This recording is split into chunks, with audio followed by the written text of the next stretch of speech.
So good morning, ladies and gentlemen. We're recording live on this Tuesday morning from our good friends, our location Cumming Brothers in Meductic. Great location as usual for all your garage, convenience store, and other needs. And if you can hear this in the background, our good friends from Old Dutch, little shout out to the great product they provide. One of the representatives is stacking the shelves as we speak.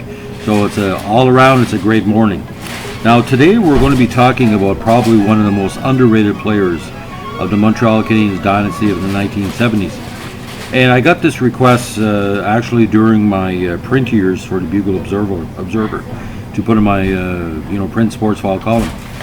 Some people are of two minds about Jacques Lemaire. Some people believe he's basically rode on the coattails of Steve Shutt and Guy Lafleur towards his success. But a lot of people believe he is the most underrated, unheralded star of the last dynasty or era of Montreal of the late 60s and early 70s. Now, Lemaire's amateur career started off with a big bang with the Lachine Maroons in the Quebec Junior Hockey League, as he notched 104 points, including 41 goals in 62-63. From there, he went on to that great Montreal Canadiens affiliated franchise, the Montreal Junior Canadiens, the OHA Junior League. In 63-64, he had 25 goals and 30 assists for 55 points in 42 games. In 64-65, he continued his success with 72 points, including 47 assists in 56 games. Now, his last year with the Junior Canadiens was also impressive. Put up big totals, almost 2 points a game. Now, in 65-66, Montreal was rebuilding into 66-67 with the Houston Apollo affiliate. Now, Montreal was looking for a top flight forward that could stand the pressure of playing in the road, playing in the Forum, and Lemaire fit the bill. Now, Lemaire's style was basically double aggressive. He was aggressive on the forecheck, on the defense, and he always found a way either to get to the net or set up his line mates extremely successfully. Now, his first year with the Canadiens, he had 22 goals, 67-68, he won the Cup.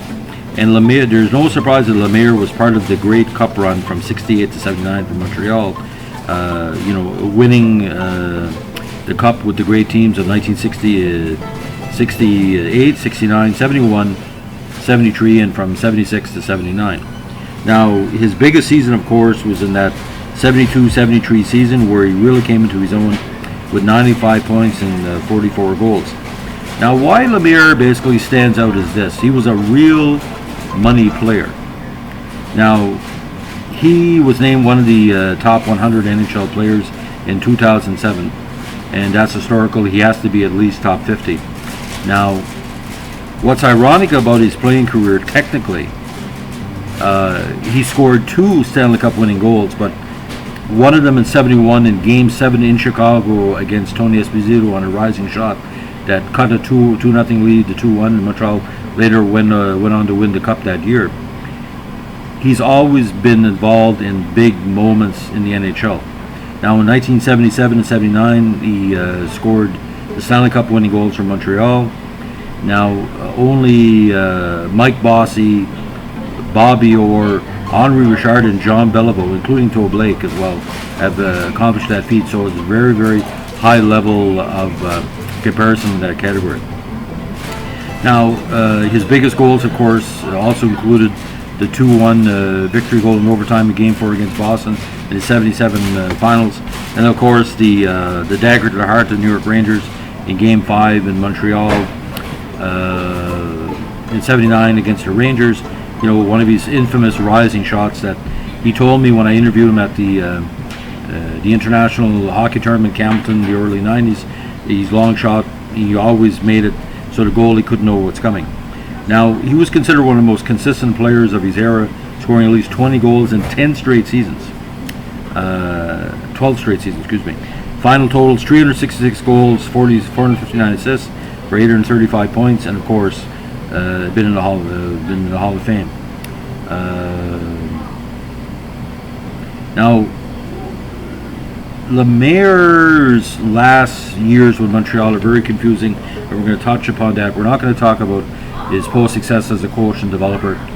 In 1979, there was rumblings going on that Lemaire either wanted out of Montreal or was disappointed that Irv Ungerman took over for Sam Pollock as GM. Now, in the playoffs, Bob Gainey got the Conn Smythe Trophy. Could have went to Lemaire, of course. I don't know if Lemaire was pissed off or not. There's been never no published reports, but it seems something was wrong. Now, he was offered a $1 million contract following the 78-79 season. Actually, $225,000 for a 5-year deal each, so well over $1 million. And he rejected it and played in Europe. Now, we don't really know what went on. Again, there was grumblings. Maybe he was displeased at some of the movements, sending certain players out of town like Frank Mahovlich, bringing in Pierre LaRouche. We really don't know. But I think what happened when he saw that Dryden was leaving, when he saw other people were not playing to the level, and Guy Lafleur was at a downturn at the time because of demons seen and unseen. But Lemaire was so consistent. You could stop Lafleur sometimes. You could stop Mahovlich. You could stop Schutt. You could stop, Lambert, Mondu, but you couldn't stop Lemaire. Lemaire was going to get his points. Not only on Lafleur's line, I mean, sometimes he was double shifted.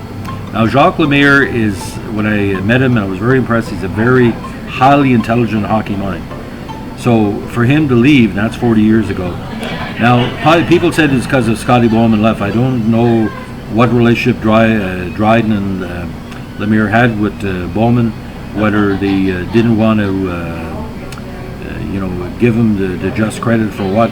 All we know that Bowman was the straw that stirred the drink that motivated a lot of the players.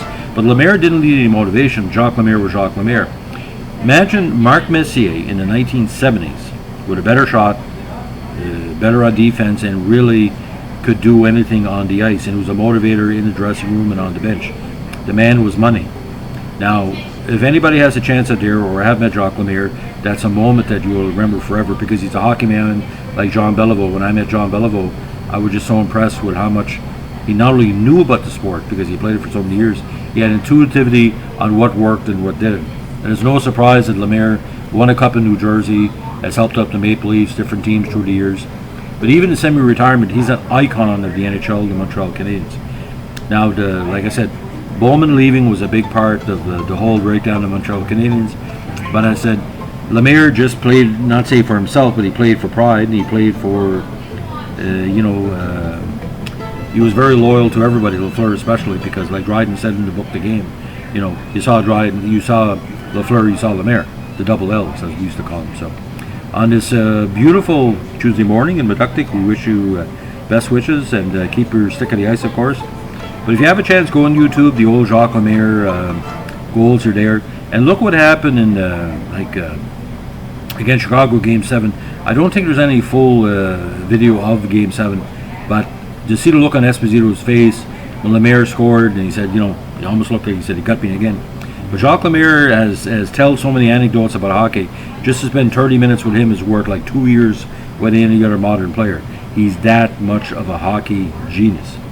So again, hats off to Jacques Lemaire. Sometimes he had the helmet on, sometimes there's no helmet, but you could always know when the shark, the land shark, or the ice shark in this case, Jacques Lemaire was on the ice.